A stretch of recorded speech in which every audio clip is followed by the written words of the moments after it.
তো তুলসী গাছ কেটে ফেলছো কেন? এই তুলসী গাছ কাটবো কেন? তুলসী গাছের মঞ্জুরি গুলো কাটবো বলে বসেছি। দেখো না কত সুন্দর হয়েছে মঞ্জুরি গুলো।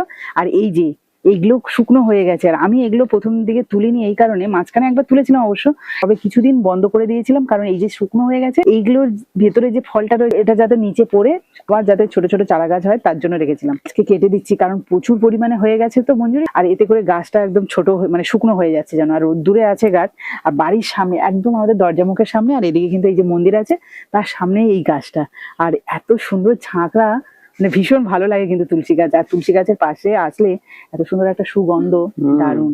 তুলসী গাছের কিন্তু খুবই উপকারিতা রয়েছে। এটা তো নারায়ণের পছন্দের গাছ, তাই নারায়ণের পায়ে কিন্তু প্রত্যেকদিন আমি এইখান থেকে তুলসী পাতা তুলে দিই।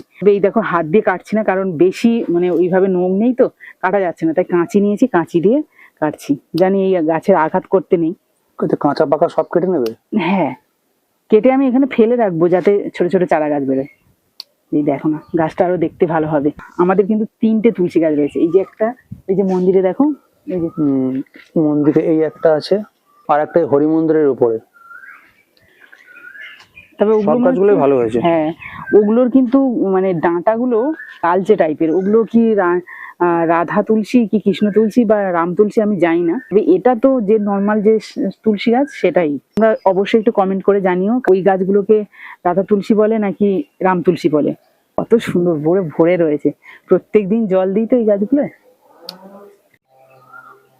এদিকে যে টব গুলো আছে আর টবের যে গাছগুলো আছে এগুলো কিন্তু দেখতে খুব ভালো লাগছে। এই দেখো কতটা কাটলে? আরো আছে তো, ও বাবা, সব তুলে নেবো নিয়ে, আর এই যে এখানেই কিন্তু ছড়িয়ে দেবো। এই তো ছোট ছোট চারা গাছ বেরোচ্ছে। তুলসী গাছ না? হ্যাঁ এই তো এই তো এই ভর্তি হয়ে গেছে তো। ভর্তি হয়ে গেছে, আরো ভর্তি হয়ে যাবে। আরো কত নেবে? আরো বর্ষা মানে বৃষ্টি হলে ভর্তি হয়ে যাবে এগুলো। এখানে ছড়িয়ে দিলে তাই তো? হ্যাঁ, বাড়ির সামনে তুলসী গাছ রাখা ভালো। তো বাগান হয়ে যাবে তুলসী। যেমন নেগেটিভ সমস্ত সমস্যা দূর করে তেমনই কিন্তু পজিটিভ এনার্জি দেয়।